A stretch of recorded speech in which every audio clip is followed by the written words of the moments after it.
It will help you identify those elements within your life plan that you'll have to work on.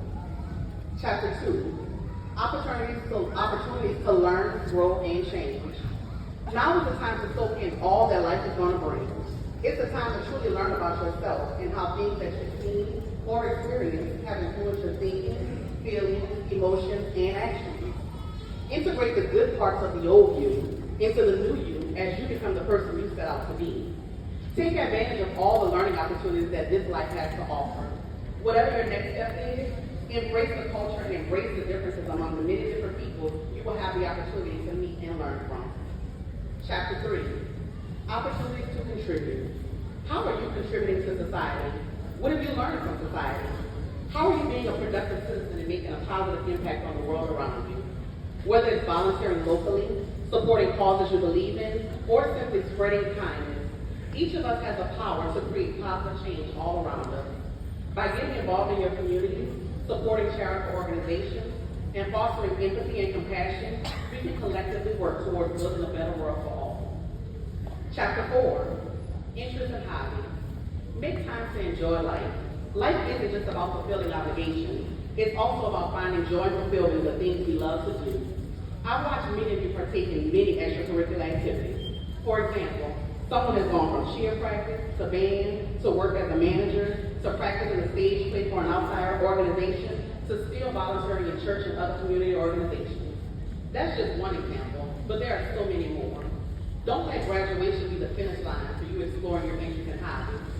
And for those of you that came to school and did what you needed to do academically, but didn't have the opportunity to get involved, allow yourself the ability to explore as you enter adulthood. Dig deeper in discovering what you like and what you don't like.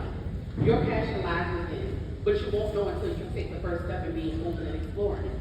Exploring your interests and hobbies isn't just about doing activities, but they are pathways to self-expression, personal growth, and happiness.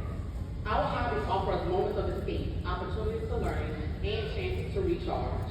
They add color to our lives and remind us of the beauty in simply doing what we love. So take time to dive deep in your passions and embrace these activities wholeheartedly. Chapter 5, health, physical and mental. Take care of your body. In the hustle and bustle of everyday life, it's easy to overlook the most important asset we have, our health. Yet our well-being encompasses more than just the absence of any type of illness. It's about nurturing both our physical and mental health. Let's nourish our bodies with good food, movement, and rest. But equally important, let's nurture our minds with relaxation, mindfulness, prayer and meditation, and self-care. When we prioritize our well-being, we're better equipped to live our best lives and positively impact those around us. And last but not least, chapter 6, people. I want you all to take a look around you. I'll give you a second. I really want you to look at all the classmates and friends around you. You see, we can take this time to celebrate this significant milestone right now. It's what we're supposed to do. But after tonight, life is going to happen, and it may be years before you see some of these faces again. I was listening to a reel the other day, and it was a portion of a sermon from a pastor. His words were so profound. Listen to this. He said, "Are you surrounded or are you supported?" He began to give an example of what he meant. He said he went to the grocery store, and when he got home, he was unloading all the groceries. He made a few trips back and forth with the groceries while both of his sons sat down on the sofa watching. He didn't know if he was more upset at the fact that they didn't get up and help, or if he was more hurt at the fact that they didn't get up and help. And they're like, "Well, Dad, I thought you had it." And the dad's like, "I did have it, but it would have been nice to have a little support." And in that moment, it reminded me of myself and so many of you. If you think back to these past 4 years of high school, some of you went through many trials at different points in this journey. Some of you have gone through things that we as adults have never had to experience in our childhood. Some of these things have seriously made you want to give up. You've had thoughts that have made you feel like, is this even worth it? A few of you even sat in my office, in the office of someone at this school, or in a teacher's classroom, and we did the best that we could to pour into you and support you through whatever it was. Now that you've thought back to some of those not so good moments, I want you to stop and look around. Look at yourself now. This is the moment that you've been waiting for, the moment that you've all worked so hard for.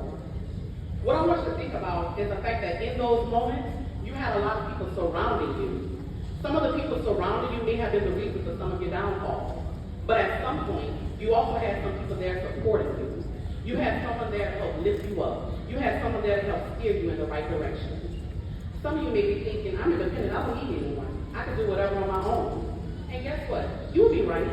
But who wants to go through life truly doing everything on their own without some type of support? Right. I don't care how independent you are. We want people who are genuine to be there to help us. Right. It's important for you to understand the difference in all the people around you, whether it's family, friends, or associates. As a pastor said in that reel, being surrounded gives you company. Being supported helps your calling. People who surround you will look at you. People who support you will lift you up. So as you enter into adulthood, mark my words, life is going to definitely throw some curveballs at you. Even the best laid plans will be sidetracked by what life brings. But in those moments, you better be sure to have more people who are supporting you and help lifting you up than people who are surrounding you and just watching you spiral.